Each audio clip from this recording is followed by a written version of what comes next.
Salut les makers, j'espère que vous portez bien. Alors dans cette vidéo, je vais vous faire un petit retour d'expérience sur le changement de ma tête MK8 en E3 DV6 avec son montage, les bons côtés et les mauvais côtés que j'ai pu en retirer.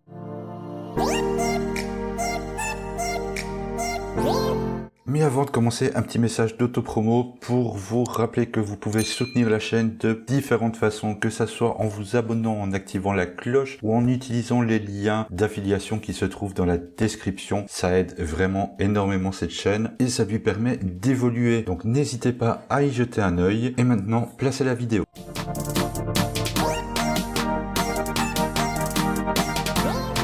Voilà, alors on va commencer tout simplement par le montage, comment ça s'est passé, si j'ai eu facile ou pas. Je vous le dis tout de suite, non, j'ai pas eu que des facilités, mais j'ai été beaucoup aidé grâce au Fang que je possède, un Fang qui commence à être quand même pas mal connu, c'est le Fang de Demon Crack. Je vais en profiter pour ceux qui ne le connaissent pas encore ou qui ont du mal à comprendre son fonctionnement, de vous expliquer en gros comment on l'installe, ce qu'il faut faire, ce qu'il faut choisir comme pièce. Je vous mettrai évidemment le lien de celui-ci dans la description, il est sur Thingiverse. Dans le dossier que vous allez télécharger, vous allez voir, il y a plein de petits fichiers. Alors certains ne savent pas vraiment exactement ce qu'ils doivent choisir à imprimer. Je vais faire le tour avec vous. Sachez qu'il y a ce fichier en tout cas qui est très intéressant, qui est le fichier PDF, qui est en gros celui qui se cache ici derrière, qui est la notice pour son installation. Vous pourrez y retrouver les pièces que vous aurez besoin pour le fixer. Ici, je vais vous expliquer dans un premier temps quel fichier vous devez choisir. Alors, il y a le Fang en lui-même qui est ici soit en 3 parties, donc les 2 conduits et la partie supérieure, ou alors vous avez la version ici qui est en monobloc. C'est la version monobloc personnellement que j'ai. Elle a été relativement facile à imprimer. Petit truc,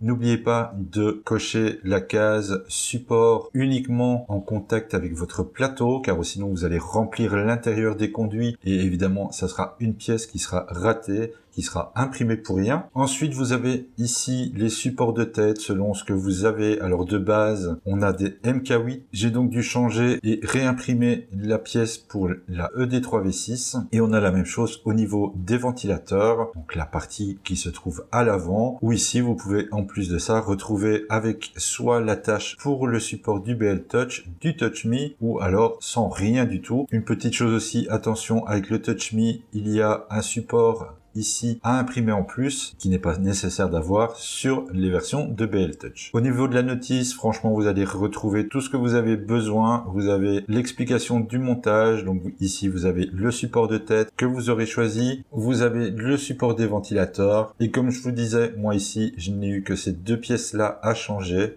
Le Fang va évidemment sur tous les modèles de support. Un peu plus bas, on peut retrouver ici les offsets à modifier dans Marlin, que ce soit pour le BL Touch ou le Touch Me, mais ça j'en reviendrai un peu plus tard. La visserie qui vous est nécessaire pour fixer chacune des parties. Alors la dernière qui est ici, les inserts en M3 qui viennent se placer ici à l'arrière sont un petit peu difficiles à trouver. Moi en tout cas au niveau des magasins de bricolage, je n'en ai pas trouvé. Si vous savez où en trouver, n'hésitez pas à le mettre dans les commentaires. Mais c'est facilement remplaçable par de petits cylindres à imprimer. Ça fait très bien l'affaire et c'est comme ça que j'ai fixé mon support de tête et le support des ventilateurs. Au niveau du montage en lui-même sur la machine, je n'ai pas éprouvé de grandes difficultés, donc étant donné que j'avais déjà utilisé ce Fang auparavant pour la version MK8. Le seul petit souci que j'ai eu est du fait que la E3DV6 a une tête cylindrique et que la pièce qui vient se placer devant avait tendance un petit peu à tourner facilement tout autour, et je vous cache pas qu'au bout de 5-10 minutes à essayer de fixer les vis correctement, ça devient un petit peu énervant.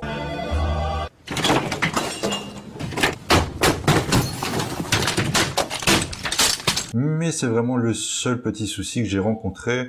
Pour le reste, étant donné que sur ma MK8, la cartouche chauffante et la termitence étaient encore bonnes, j'ai récupéré celles-ci pour les remettre dans la E3DV6, et celles qui m'ont été fournies avec lors de l'achat, je les ai mis de côté. Ça m'en fait toujours une en plus de rechange au cas où j'aurais un souci pour plus tard. Mais vu que le reste fonctionnait et en plus que c'était dans des gaines, j'avais pas spécialement envie d'aller couper des câbles, de faire de nouvelles soudures pour au final pas grand chose vu que ça fonctionnait déjà très bien comme ça.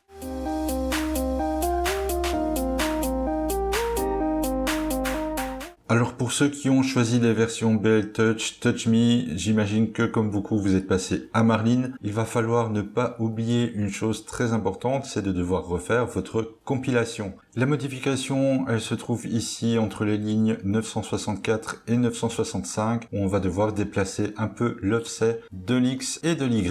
Pour ça, encore une fois, on revient voir la documentation qui est fournie avec le Fang de Demoncrack, et on peut retrouver ici tous les réglages d'offset, que ça soit pour les MK8, IO, E3D, autant pour le BL Touch et le Touch Me. Et comme vous le voyez ici, j'ai récupéré les valeurs de l'X et du Y pour la E3D, que j'ai tout simplement reporté sur ces deux lignes. Attention de bien mettre un point et pas une virgule, ou sinon ça ne va pas fonctionner au niveau du décalage. Alors si c'est pas encore le cas, que vous n'avez pas encore passé le pas pour mettre vos alphas avec Marlin, je vous renvoie à la dernière vidéo que j'avais fait sur le sujet, les dernières récaps, où vous pourrez en description retrouver un lien avec des versions que j'ai déjà précompilées pour vous. Alors encore une fois, je rappelle, c'est pour les U30, pour les U20, pour les U20+. Les versions qui sont disponibles sont basées sur l'écran en version 1.2. Si vous avez les écrans où il n'y a rien de noté dessus, c'est que vous possédez des écrans bien plus récents.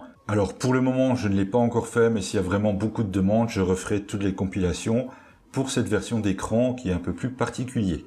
J'en ai profité pour l'occasion de refaire du coup une calibration complète. J'ai ressorti mon application pour recalculer tous les steps, pour revoir le step au niveau de l'extrudeur, de refaire des cubes pour calibrer les axes correctement et bien évidemment refaire le débit. Et une fois tout ça terminé, j'ai pu recommencer évidemment à me refaire un profil complet avec les modifications de cette tête et de ce qu'elle peut apporter au niveau de la qualité. J'ai dû me débarrasser des cheveux d'ange. Là ici, je m'en suis pratiquement débarrassé. La tête est vraiment fonctionnelle, elle est vraiment nickel. Je vous place ici une petite photo de son rendu final maintenant que mon profil est plutôt satisfaisant. Je vous le mettrai aussi à disposition si vous le désirez dans la description. Comme ça, vous pourrez éventuellement tester. Et on va pouvoir passer maintenant à la dernière partie qui est les bons et les mauvais côtés de cette tête E3DV6.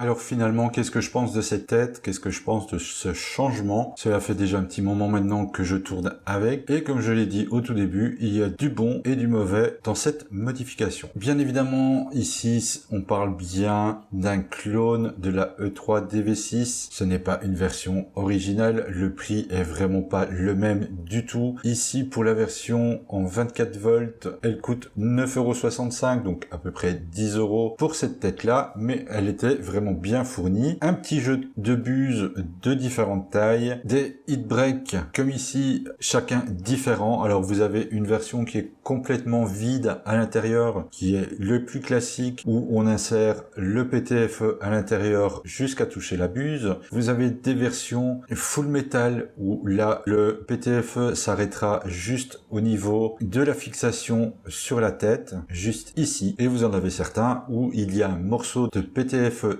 déjà à l'intérieur. À vous de voir celui que vous allez choisir. Perso, j'ai mis celui qui était complètement plein. Ça m'évite d'avoir à mettre un PTFE à l'intérieur, de me prendre la tête quand celui-ci chauffe de trop, d'éviter certains problèmes avec le PTFE qui se bouche, qui gonfle, qui fond. Je pense que beaucoup d'entre vous connaissent le genre de petits soucis qu'on peut avoir avec le PTFE. Donc pour moi là, c'est déjà une très grande qualité au niveau de ce type de tête. Ce que j'aime beaucoup moins par contre, c'est le fait d'avoir perdu ces fameuses vis supplémentaires qui permettent de maintenir le bloc de chauffe. Car quand on veut changer la buse, on revient un peu au système d'origine qui était fourni sur les alphas, c'est-à-dire que le bloc de chauffe a tendance à tourner en même temps qu'on essaye de visser la buse, et ça, il faut avouer que c'est un petit peu chiant. Donc ça, c'est vraiment le truc que j'aime le moins sur cette tête, c'est les deux vis que j'avais avant sur la MK8. Alors je vais juste intervertir les deux images comme ça, vous allez comprendre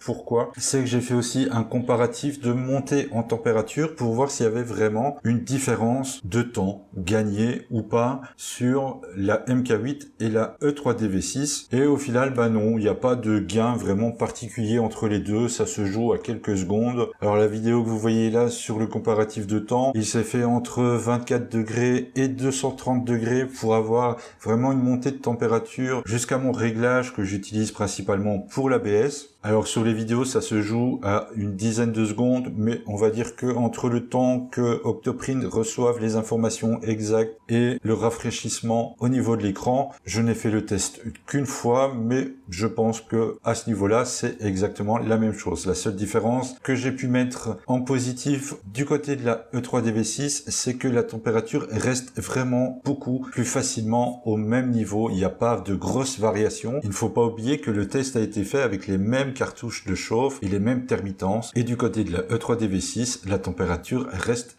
beaucoup plus stable à ce niveau-là, ce qui posera évidemment beaucoup moins de problèmes lors de l'impression. Par contre, une chose qui a été modifiée, alors ceux qui ont participé à mon dernier live ont pu le voir en direct, je vous remets juste le petit passage là en rapide, c'est la chaussette en silicone qu'on peut fournir sur ce genre de tête. Donc je vous mets cette photo là. Durant le live, on a pu se rendre compte que le fait d'avoir vraiment que la pointe de la buse qui sortait de la tête était une très mauvaise idée. Elle a bougé un petit peu durant l'impression, elle est venue taper dans le print, ce qui a causé un décalage lors de l'impression. Donc ici, je l'ai retiré, j'ai découpé l'embout qui est la pointe et j'ai pu remettre cette chaussette. Donc au cas où, si vous décidez d'en mettre une, faites bien attention à cette partie-là, car effectivement, moi, elle m'a posé un petit souci. Et donc vous, du coup, que pensez-vous de la E3DV6? Est-ce que vous en possédez une? Est-ce que vous préférez les MK8? N'hésitez pas à laisser tout ça dans les commentaires. Et évidemment, si la vidéo vous a plu, laissez un like, commentez, partagez, tout ça, comme d'hab. Et moi, je vous dis à bientôt dans une prochaine vidéo.